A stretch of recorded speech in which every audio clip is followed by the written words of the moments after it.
finesse the source. I master the course, and I'm still alive, man. Jesus walks. Yes. What's good, people? Myself, man, like Rage, back with another video for you lot, back with another episode for you lot.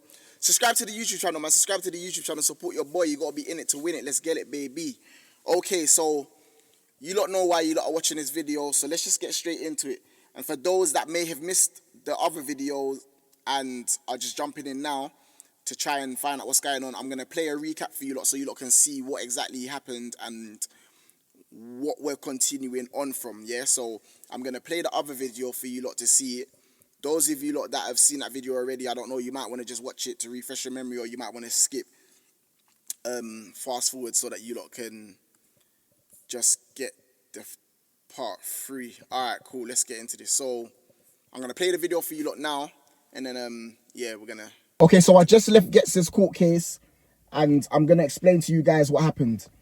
Justin Clark Samuels, aka Ghetts, court case started around 11 AM this morning, 27th of October at Barkingside Magistrates Court, where I sat in attendance with friends, family. His father was in attendance, and ITV News, and myself. Ghetts, aka Justin Clark Samuel, attended the case whilst being escorted by 3 prison guards, 2 males, 1 female. The judge began by asking Ghetts to confirm his full name, date of birth, and current address. As it stands, Ghetts is being charged with death by dangerous driving. The prosecutors explained that Ghetts knocked over the individual and threw him up to 60 to 70 feet. He was left bleeding from his head. A member of the public went to help once they saw the individual on the floor with his items scattered in the street. He was bleeding from his head and he had a pool of blood beside him. The member of public said he was non-responsive, so they began to give him CPR until the ambulance came. He had 2 collapsed lungs, fracture to the brain, and suffered cardiac arrest. A motorist who witnessed the incident gave Ghetts' car registration to the police. Police then went to his address hours later, and he seemed to not remember, and he asked the police, "What car was I driving?" They searched his house and found the key for his BMW, but they couldn't see the car. They then searched the local area around his house and found that the car was parked away from his property, even though he had a parking space on his drive. The CCTV at his home address showed that Ghetts was the only person to get out of the car wearing the same clothing on the night. They saw the significant damage to the car with a cracked windscreen and missing side mirror that was found on the scene and was linked to his vehicle. He was then taken to Islington Police Station. They also took a mouth swab which was positive for cannabis, and a breathalyzer, which was also positive for alcohol on his breath. He said that his car had collided with another car, but the motorist obviously saw different. CCTV from the petrol station on the same night of the incident shows Ghetts get out of the car, fill up petrol, and go to pay. It shows he was the only person in the car as he walked away and locked the doors. Police also accessed cell site information that shows his journey along the roads that the collision had happened. He was interviewed by police and gave a no-comment interview all the way and gave no access to his mobile phone at the time. Okay, so that's what happened. That's what I explained in the previous video. Cool. I said I was going to drop a part 3 just to add the last details that the prosecutor was saying at the case. And I didn't say when I was going to drop it. Like, I don't know if you lot think I'm just sitting around doing nothing all day. You lot are sending messages and comments. I'm seeing all this, like.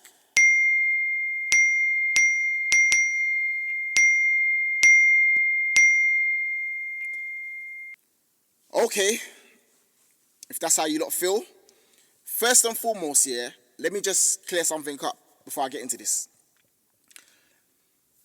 I am my own person, yeah, and everything I'm saying is public information. You know what I'm saying? It was a public viewing for the public to walk in. When I was in there, I was not the only person that walked in from the public.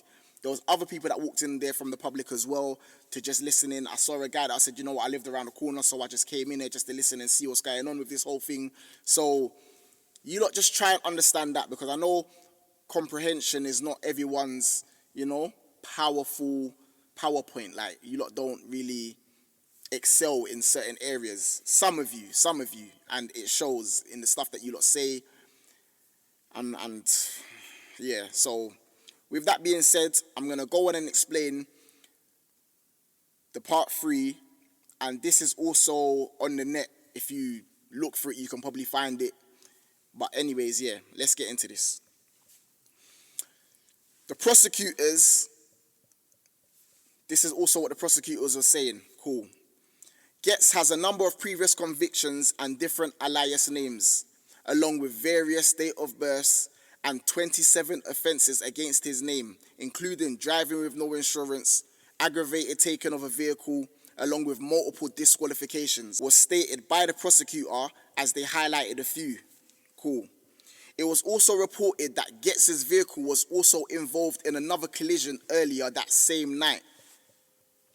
The police officers said that once they were given his registration of the vehicle involved in the incident, after running it through the system, they saw that the car was registered in his name, along with an insurance policy also registered in his name. Ghetts was taken to the police station and his breathalyzer reading was 45.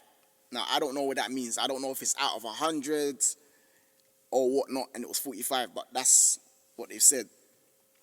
The officers added that once they managed to gain access to his property and upon encountering the defendant, who had been sleeping, they stated that Ghetts was still smelling of alcohol and seemed agitated.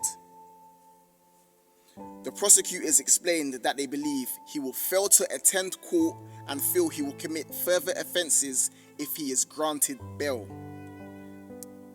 The prosecutors asked the judge if they were allowed to play the videos on the court screen, but the judge said there was no need at this time. So no bail, charges death by dangerous driving. They asked Ghetts to stand as they announced he will be sentenced on the 24th of November, which is a few weeks away. So keep an eye out if you want to be updated. I've also seen as a GoFundMe for Euban's family to support them in such difficult times. And it is said that the GoFundMe was not created by the family. It is said that the funds are protected and it will be transferred to the family upon request. £16,000 has been raised of 18,000 total. I've donated to the fund myself, and as a community, let's hit the target and support the family in real time. Follow me to keep updated.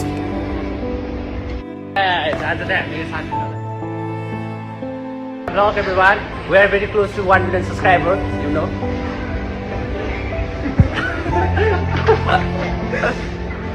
As you know, this is my father Heathrow Airport, so we have to gain something new in the life. Our friend will become just right now.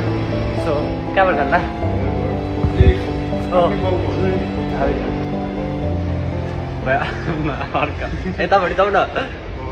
it's okay, man. Our lift will be open, so we have to go in the. Our friend, are you happy? With that being said, myself Rage, subscribe to the YouTube channel, and remember one thing only: God is the greatest. Jesus walks, them man close the mouth when I speak. I got the keys, voice for the streets.